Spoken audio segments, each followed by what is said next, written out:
वाहिगुरू जी का खालसा वाहिगुरू जी की फतेह। अज तुहाडे नाल पूले दे भरा दे कारनामे साझे करांगे ते बाबा दीप सिंह जी जिन्हां ने पूले दे खिलाफ सख्त मोर्चा लगाया सी उन्हां दे इतिहास बारे भी तुहाडे नाल साझ पावांगे, जो कि पिछे जे ही अकाल चलाना जिन्हां ने कीता है। सो तुहानूं दस रहा कि पूले दा भरा किहो जिहा सी। दसदे ने कि गुरुद्वारा मालड़ी साहब का सिख इतिहास में विलक्षण ते अहम अस्थान है। ये गुरुद्वारा गुरु साहिब गुरु अर्जन देव महाराज जी की आमद की याद दे बनया हुआ है। इतिहासक स्रोतां ते सीना बसीना चलती परंपरा के अनुसार इस पिंड दे विच गुरु अर्जन साहिब जी के समय एक सिख बाबा मल जी रहा करते सन। भाई मल जी जोड़ां दीआं दर्दां दे रोगी ते चल फिर नहीं सकते सन। भाई मल जी के हिरदे अंदर गुरु पातशाह के दर्शनों की तीव्र तंग सी, परंतु चलना फिरना बहुत मुश्किल सी। आप रोज़ अरदास करते कि हे मेरा बालिया, मैं लाचार हाँ, किते तुर के नहीं जा सकता, तू खुद ही रहम कर, मैनू दर्शन करके निहाल कर दे। हे पातशाह, जिन्हां कर्मां नाल तुर के तू मैनू दर्शन देण आवेगा, मैं उन्हां मुबारक चरनां नूं सुंदर जोड़ा पेटा करांगा। रोज़ दियां हिरदे दे अंदरों उठियां आवाज़ां गुरु पातशाह दे तक पहुँचियां ते अखीर भाई मल दे जीवन दी वो मुबारक घड़ी आई जदों गुरु साहब दर्शन देण दे लई उस दे घर आप आ गए। भाई मल जी की खुशी का ठिकाना ना रहा। दर्शन दिदारियां दा ही इन्ना असर होया कि जोड़ां दीयां दर्दां गायब हो गईयां ते शरीर तंदुरुस्त हो गया। काफ़ी समय तो मंजे ते पिया भाई मल उठिया ते अपने हाथी गुरु साहब के चरनां दे विच जोड़ा पवाया। गुरु पातशाह ने बाबा मल जी नूं जिथे दर्शन दे के निहाल किया, उत्थे नाल ही उन्होंने जोड़ां दीयां दर्दां भी ठीक हो गईयां। इस इतिहासक घटना तो बाद ये परंपरा सीना बसीना तुरी आउंदी है कि जिहड़ा भी जोड़ां दीयां दर्दां दा रोगी मनुख इस आसान ते शरदा दे नाल दर्शन करता है, उन्हां नूं पीड़ा ते जोड़ां दे रोगां तो राहत मिलती है। हर शनिवार लोग इत्थे मत्था टेकण आउंदे ने ते एक दिन का चढ़ावा 40,000 के करीब हो जाता है। गुरुद्वारे के नाम जमीन भावें थोड़ी है, परंतु चढ़ावा काफ़ी ज़्यादा होने करके पूला इस गुरुद्वारे उपर कब्जा करना चाहता सी। ये गुरुद्वारा पहला निहंग सिंघां हरियां बेलों वाले जथे के प्रबंध हेठ हुंदा सी। उत्थे हर शनिवार नूं भारी इकट्ठ हुंदा है। चढ़ावे के लालच विच पूले ने KPS गिल की मदद नाल उस गुरुद्वारे ते कब्जा कर लिया ते अपने भरा मलकीत कुकू नूं उत्थे दा इंचार्ज बना दिता। मलकीत कुकू ਅਤੇ उसके गुंडिया ने गुरुद्वारा साहब के अंदर अयाशी ते दुराचार की खेड आरंभ कर दी। गुरुद्वारा साहब जी की हदूद अंदर शराबां के दौर चलन लगे। कई सतवंतियां के सत भंग कर दिते गए। इस गुरुद्वारा साहब विच पूला ग्रोह ने पिंड का ही एक रविदासी परिवार का नौजवान लाली तनख्वाह ते रख लिया ते उसकी सेहत भी चंगी सी ते वो कामकार करने वाला भी पूरा चुस्त सी। उसने थोड़े दिन रह के पूले ग्रोह वालों दिन दिहाड़े पिंड दियां ते होर श्रद्धालु औरतां दे नाल होंदा शरेआम धक्का वेख्या तां इस बारे पूला ग्रोह दे ही एक शख्स कोल इतराज़ प्रगट किया। पता लगन ते पूले दे भरा मलकीत कुकू ने उस दे नाल साथी बलविंदर सैकटरी ने शराब के नशे विच लाली नूं फड़ के कुटना शुरू कर दिता। उस नूं इन्ना कुटिया गया कि उसकी मौत हो गई। फिर कुकू ते सैकटरी ने उसकी लाश के टोटे करके एक चादर दे विच बन के खुरद-बुरद करन दे लई गड्डी विच रख के जलंधर वाल तुर पे। राह विच एक सूआ वेख के उन्होंने वो गठड़ी उस सूए दे विच सुट दी ते वापस आ गए। उन्होंने शराब के नशे विच पता ही नहीं लगा कि जिस सूए चो चादर च बनी लाली की लाश के टोटे सुट के गए हैं वो सूआ सुका होया है। इस केस विच भी मलकीत कुकू ते बलविंदर सैकटरी के नाँ ते FIR दर्ज हुई है, पर इस FIR का पूला ग्रोह नूं सिर्फ इन्ना कश ही होया कि मलकीत कुकू ते बलविंदर सैकटरी नूं मालड़ी साहब चों वापस पूले कोल आउणा पिया सी। वापस आके दोवें ही कातल पुलिस अफसरां दे सामने शरेआम पूले दे नाल तुरे फिरदे रहे, पर इस महान देश की महान सरकार अथवा पुलिस ने इन्हां कातलां नूं गिरफ्तार ना कीता। मालड़ी साहब ते भी पूला ग्रोह का कब्जा बरकरार रहा। कई साल बाद मलकीत कुकू नूं किसी ने कतल कर दिता ते बलविंदर सैकटरी पुलिस तो भगौड़ा हो गया। पंजाब सरकार के ही समय उदों दे पंचायत मंत्री अमराव सिंह ने पूला ग्रोह तो मुक्त करवा के स्थानक संगतां नूं सौंपिया सी। ते हुण तुहाडे नाल बाबा दीप सिंह जी की गल करांगे, जिन्हां ने पूले खिलाफ जिवें तुहानूं दस्सिया कि सख्त मोर्चा लाया सी ते इस दी विरोधता ਕੀਤੀ ਸੀ। ਬਾਬਾ ਦੀਪ ਸਿੰਘ ਜੀ ਦੇ ਨਾਲ ਡਾਕਟਰ ਸੁਖਪ੍ਰੀਤ ਸਿੰਘ ਉਦੋਕੇ ਸਾਹਿਬ ਜੀ ਨੇ ਗੱਲਬਾਤ ਇੱਕ ਸਮੇਂ ਕੀਤੀ ਸੀ ਤੇ ਉਹ ਲਿਖਦੇ ਨੇ ਕਿ ਬਾਬਾ ਦੀਪ ਸਿੰਘ ਬਦਨਾਮ ਨਿਹੰਗ ਮੁਖੀ ਅਜੀਤ ਸਿੰਘ ਪੂਲਾ ਖਿਲਾਫ ਉਵੇਂ ਹੀ ਲੜੇ ਹਨ ਜਿਵੇਂ ਅਕਾਲ ਪੁਰਖ ਦੀ ਫੌਜ ਨੂੰ ਲੜਨਾ ਚਾਹੀਦਾ ਹੈ। ਉਹਨਾਂ 1.25 ਲੱਖ ਨਾਲ ਇਕੱਲਿਆਂ ਲੜਨ ਵਾਲਾ ਹੌਸਲਾ ਦਿਖਾਇਆ। ਜਦ ਉਹਨਾਂ ਦੀ ਅਣਖ ਨੂੰ ਚੁਣੌਤੀ ਦਿੱਤੀ ਗਈ ਤਾਂ ਉਹ ਨੰਗੇ ਧੜ ਅਤੇ ਮਰਨ ਦੀ ਪਰਵਾਹ ਕੀਤੇ ਬਗੈਰ ਖਲੋ ਗਏ ਤੇ ਉਸ ਨਿਹੰਗ ਸਰਗਣੇ ਨੂੰ ਘੇਰਨ ਵਿੱਚ ਕਾਮਯਾਬ ਹੋ ਗਏ ਜਿਸ ਨੂੰ ਪੰਜਾਬ ਵਿੱਚ ਕੋਈ ਵੀ ਚੁਣੌਤੀ ਦੇਣ ਦੇ ਲਈ ਤਿਆਰ ਨਹੀਂ ਸੀ। ਨਿਹੰਗ ਅਜੀਤ ਸਿੰਘ ਪੂਲਾ ਪੰਜਾਬ ਦੇ ਵਿੱਚ ਗੜਬੜੀ ਦੇ ਦਿਨਾਂ ਦੌਰਾਨ ਪੁਲਿਸ ਦੇ ਕੁਝ ਬਦਨਾਮ ਅਫਸਰਾਂ ਦੀ ਗੈਰ ਕਾਨੂੰਨੀ ਕਾਤਲ ਮਸ਼ੀਨਰੀ ਦਾ ਮੁਖੀ ਸੀ। ਕਿਹਾ ਜਾਂਦਾ ਹੈ ਕਿ ਉਸ ਨੇ ਉਸ ਦੌਰਾਨ ਪੰਜਾਬ ਦੇ ਵਿੱਚ 100 ਤੋਂ ਜ਼ਿਆਦਾ ਕਤਲ ਕੀਤੇ। ਬਹੁਤ ਸਾਰੇ ਕਤਲ ਕੁਝ ਪੁਲਿਸ ਅਫਸਰਾਂ ਦੀ ਸ਼ਹਿ 'ਤੇ ਕੀਤੇ ਗਏ। ਬਾਕੀ ਉਸ ਨੇ ਆਪਣੀ ਜਾਇਦਾਦ 'ਤੇ ਕਬਜ਼ੇ ਕਰਨ ਦੀ ਮੁਹਿੰਮ ਨੂੰ ਸਿਰੇ ਚਾੜ੍ਹਨ ਦੇ ਲਈ ਅਤੇ ਨਿੱਜੀ ਦੁਸ਼ਮਣੀਆਂ ਕੱਢਣ ਲਈ ਕੀਤੇ। ਇਸੇ ਤਰ੍ਹਾਂ ਬਲਾਤਕਾਰ ਅਤੇ ਲੜਕੀਆਂ ਨੂੰ ਅਗਵਾ ਕਰਨ ਦੇ ਵੀ ਕਿੰਨੇ ਹੀ ਕੁਕਰਮ ਉਸ ਦੇ ਨਾਲ ਲੱਗਦੇ ਹਨ। 90ਵਿਆਂ ਦੇ ਅੱਧ ਤੱਕ ਪੰਜਾਬ ਵਿੱਚ ਅਜਿਹੀ ਹਾਲਤ ਸੀ ਕਿ ਪੂਰੇ ਪੰਜਾਬ ਵਿੱਚ ਕੋਈ ਉਸ ਨੂੰ ਚੁਣੌਤੀ ਦੇਣ ਵਾਲਾ ਨਹੀਂ ਸੀ। ਉਹ ਪੰਜਾਬ ਪੁਲਿਸ ਅਤੇ ਕਾਂਗਰਸੀ ਮੁੱਖ ਮੰਤਰੀ ਬੇਅੰਤ ਸਿੰਘ ਦੀ ਗੈਰ ਕਾਨੂੰਨੀ ਬਾਂਹ ਸੀ। ਉਸ ਦਾ ਦਬਦਬਾ ਇੰਨਾ ਫੈਲ ਚੁੱਕਾ ਸੀ ਕਿ ਪੰਜਾਬ ਦੀ ਰਾਜਧਾਨੀ ਚੰਡੀਗੜ੍ਹ ਵਿੱਚ ਵੀ ਸੈਕਟਰ 39 ਦੇ ਵਿੱਚ ਦੇ ਵੱਡੇ ਗੁਰਦੁਆਰੇ 'ਤੇ ਉਸ ਨੇ ਕਬਜ਼ਾ ਕੀਤਾ ਹੋਇਆ ਸੀ ਅਤੇ ਇਸ ਨੂੰ ਆਪਣਾ ਅੱਡਾ ਬਣਾਇਆ ਹੋਇਆ ਸੀ। ਪੂਲੇ ਦੀ ਅਜਿਹੀ ਖੁੰਖਾਰ ਸੱਤਾ ਨੂੰ ਇੱਕ ਸਿੱਦਕੀ ਨਿਹੰਗ ਸਿੰਘ ਬਾਬਾ ਦੀਪ ਸਿੰਘ ਨੇ ਜਦੋਂ ਚੁਣੌਤੀ ਦਿੱਤੀ ਤਾਂ ਨਾ ਉਦੋਂ ਉਹਨਾਂ ਕੋਲ ਹਥਿਆਰ ਸਨ, ਨਾ ਘੋੜਸਵਾਰਾਂ ਦਾ ਜਥਾ ਸੀ ਅਤੇ ਨਾ ਹੀ ਕੋਈ ਵਾਹਨ ਸੀ। ਸਾਈਕਲ 'ਤੇ ਵਿਚਰਨ ਵਾਲਾ ਬਾਬਾ ਦੀਪ ਸਿੰਘ ਇਕੱਲਾ ਹੀ ਗੁਰੂ ਦਾ ਨਾਂ ਲੈ ਕੇ ਪੂਲੇ ਦੀ ਅਸੀਮ ਸੱਤਾ ਖਿਲਾਫ ਡਟ ਗਿਆ ਅਤੇ ਆਖਰ ਇੱਕ ਦਿਨ ਉਸ ਨੂੰ ਡੇਗ ਲਿਆ। ਮਾਝੇ ਦੇ ਪਿੰਡਾਂ ਵਿੱਚ ਚੁੱਪਚਾਪ ਲੰਬੇ ਸਮੇਂ ਤੱਕ ਇਹ ਲੜਾਈ ਲੜਨ ਵਾਲੇ ਨਿਹੰਗ ਮੁਖੀ ਬਾਬਾ ਦੀਪ ਸਿੰਘ ਨਾਲ ਹੋਈ ਗੱਲਬਾਤ ਦੌਰਾਨ ਉਹਨਾਂ ਪੂਲੇ ਨਾਲ ਆਪਣੀ ਲੜਾਈ ਦੀ ਮਿੱਥਿਆ ਸੁਣਾਈ। ਬਾਬਾ ਦੀਪ ਸਿੰਘ ਜੀ ਦੀ ਸ਼ਖਸੀਅਤ ਵਿੱਚ ਪੁਰਾਤਨ ਜਥੇਦਾਰਾਂ ਵਾਲਾ ਜਲੌਅ ਸੀ।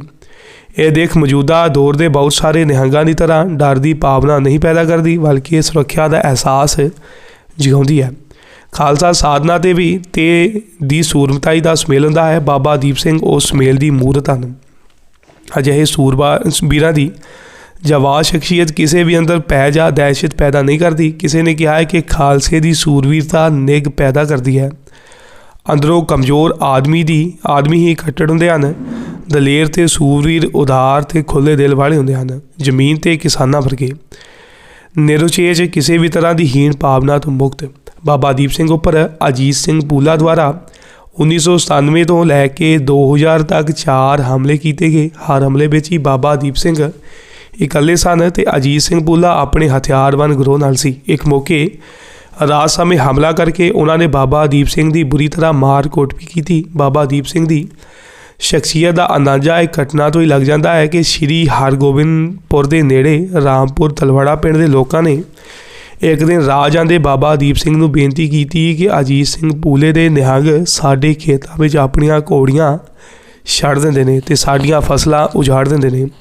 ਬਾਬਾ ਦੀਪ ਸਿੰਘ ਦਾ ਜੋਸ਼ ਵਾਲਾ ਖਾ ਗਿਆ ਅਤੇ ਉਹਨਾਂ ਅਜੀਤ ਸਿੰਘ ਪੂਲੇ ਨੂੰ ਸਿੱਧੀ ਚੁਣੌਤੀ ਦੇਣ ਦਾ ਐਲਾਨ ਕਰ ਦਿੱਤਾ ਕਿ ਮੈਂ ਉਸ ਨੂੰ ਅੱਜ ਤੋਂ ਬਾਅਦ ਇਹਨਾਂ ਖੇਤਾਂ ਵਿੱਚ ਘੋੜੀਆਂ ਨਹੀਂ ਛੱਡਣ ਦੇਵਾਂਗਾ। ਇਸੇ ਦੌਰਾਨ ਇੱਕ ਮੌਕੇ ਉਹਨਾਂ ਦੀ ਜੀਪ ਉੱਪਰ ਹਥਿਆਰਬੰਦ ਸਾਥੀਆਂ ਨਾਲ ਆ ਰਹੇ ਅਜੀਤ ਸਿੰਘ ਪੂਲੇ ਨਾਲ ਸਿੱਧੀ ਟੱਕਰ ਹੋ ਗਈ। ਬਾਬਾ ਦੀਪ ਸਿੰਘ ਕੋਲ ਸਿਰਫ ਕਿਰਪਾਨ ਸੀ। ਗੱਤਕੇ ਅਤੇ ਤਲਵਾਰਬਾਜ਼ੀ ਦੇ ਮਾਹਰ ਬਾਬਾ ਦੀਪ ਸਿੰਘ ਨੇ ਪੂਲੇ ਨੂੰ ਲਲਕਾਰਿਆ ਹੀ ਅਜਿਹੀ ਤਲਵਾਰ ਚਲਾਈ ਕਿ ਪੂਲਾ ਆਪਣੀ ਇੱਜ਼ਤ ਬਚਾ ਕੇ ਉੱਥੋਂ ਚੁੱਪਚਾਪ ਖਿਸ ਗਿਆ। ਇਸੇ ਤਰ੍ਹਾਂ ਪੂਲੇ ਦੇ ਗਰੋਹ ਨਾਲ ਇੱਕ ਸਿੱਧੀ ਟੱਕਰ ਸ਼੍ਰੀ ਹਰਗੋਬਿੰਦਪੁਰ ਦੇ ਥਾਣੇ ਵਿੱਚ ਮਾਰਚ 2000 ਵਿੱਚ ਹੋਈ। ਅਜੀਤ ਸਿੰਘ ਪੂਲਾ ਆਪਣੇ ਸਾਥੀਆਂ ਸਮੇਤ 30-35 ਮੋਟਰ ਗੱਡੀਆਂ ਦਾ ਕਾਫਲਾ ਲੈ ਕੇ ਆ ਰਿਹਾ ਸੀ ਅਤੇ ਦੂਜੇ ਪਾਸੇ ਬਾਬਾ ਦੀਪ ਸਿੰਘ ਅਤੇ ਉਹਨਾਂ ਦਾ ਲੜਕਾ ਸੀ। ਇਸ ਲੜਾਈ ਵਿੱਚ ਵੀ ਦੋਹਾਂ ਪਿਓ ਪੁੱਤ ਨੇ ਅਜਿਹੀ ਲੜਾਈ ਲੜੀ ਕਿ ਦੇਖਣ ਵਾਲੇ ਵੀ ਦੰਗ ਰਹਿ ਗਏ। ਹੈਰਾਨੀ ਦੀ ਗੱਲ ਸੀ ਕਿ ਥਾਣਾ ਹਰਗੋਬਿੰਦਪੁਰ ਦੀ ਪੁਲਿਸ ਇਸ ਮੌਕੇ ਮੂਕ ਦਰਸ਼ਕ ਬਣੀ ਰਹੀ। ਲੜਾਈ ਤੋਂ ਬਾਅਦ ਉਹਨਾਂ ਉਲਟ ਬਾਬਾ ਦੀਪ ਸਿੰਘ 'ਤੇ ਕੇਸ ਪਾ ਦਿੱਤਾ, ਜਿਸ ਕਰਕੇ ਬਾਅਦ ਵਿੱਚ ਉਹਨਾਂ ਨੂੰ ਗ੍ਰਿਫਤਾਰ ਕਰਕੇ ਜੇਲ੍ਹ ਵੀ ਭੇਜਿਆ ਗਿਆ। ਪਰ ਬਾਬਾ ਦੀਪ ਸਿੰਘ ਨੇ ਹਾਰ ਨਹੀਂ ਮੰਨੀ। ਫਿਰ ਉਹਨਾਂ ਪੂਲੇ ਖਿਲਾਫ ਕਾਨੂੰਨੀ ਲੜਾਈ ਲੜੀ ਅਤੇ ਉਹਨਾਂ ਦੇ ਕੁਝ ਆਪਣੇ ਕੇਸ ਸਨ, ਕੁਝ ਹੋਰ ਕੇਸ ਉਹਨਾਂ ਚੁੱਕ ਲਏ ਜਿਹੜੇ ਪੂਲੇ ਨੇ ਪੁਲਿਸ 'ਤੇ ਆਪਣੇ ਪ੍ਰਭਾਵ ਕਾਰਨ ਦਿਵਾਲੇ ਸਨ। ਕੋਈ ਵੀ ਇਹਨਾਂ ਕੇਸਾਂ ਦੀ ਪੈਰਵਾਈ ਕਰਨ ਦੇ ਲਈ ਤਿਆਰ ਨਹੀਂ ਸੀ। ਕੋਈ ਗਵਾਹ ਅੱਗੇ ਆਉਣ ਦੇ ਲਈ ਤਿਆਰ ਨਹੀਂ ਸੀ। ਪੁਲਿਸ ਵਾਲੇ ਅਜੀਤ ਸਿੰਘ ਪੂਲੇ ਨਾਲ ਮਿਲੇ ਹੋਏ ਸਨ। ਪਹਿਲਾਂ ਬਾਬਾ ਦੀਪ ਸਿੰਘ ਨੇ ਆਪਣੇ ਕੇਸਾਂ ਦੀ ਪੈਰਵਾਈ ਕੀਤੀ ਅਤੇ ਬਾਅਦ ਵਿੱਚ ਹੋਰਾਂ ਕੇਸਾਂ ਨੂੰ ਵੀ ਚੁੱਕਣਾ ਸ਼ੁਰੂ ਕਰ ਦਿੱਤਾ।